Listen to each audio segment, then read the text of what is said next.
Сайн байцгаана уу сайн талаас Гоко Жими очроо. Өнөөдөр мөрний кантилта шахалтын талаар видео хийх чинь. Яагаад гэхээр би заалан дээр олон залуучдыг ингэж ажиглаад байхаар маш буруу техникээ барьдیں۔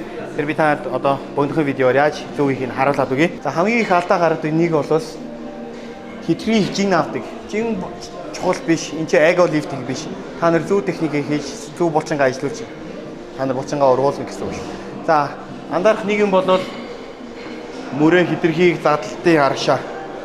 Энэ болохгүй шүү ингэж. За ингэж шахаад байвал мөрний бэртэл авах маш өндөр магадлалтай.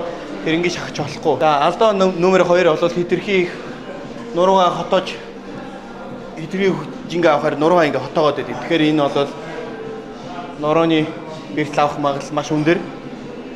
А 3 дахь алдаа бол ерөөхдөө хитрхий богинохон хөдөлгөөн хийдэг.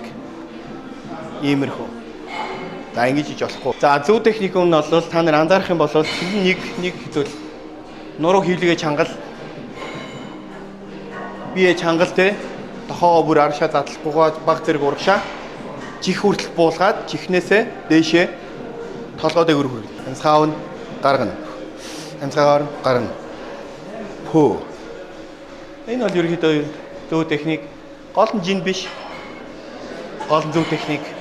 Буруу их чинь ерөөхдөө үе бэртэх магадлал маш өндөр байгаа. Яагаад гэхээр мөрөө та нар буруу байршлуул та нарын одоо жишээ энэ үеийн хэсгнүүд бэртэл авах магадлал өндөр байгаа. А тэгвэл миний харуулад байгаараа сайн сонголттой хүн ингэж хийж болно.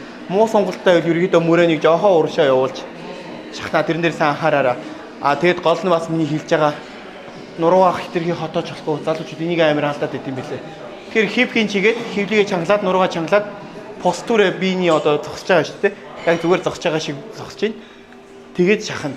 А бүр болохгүй бол саналган дээр хийж болно. Ийм саналга байгаа. Саналга дээр хийж болно шүү. За.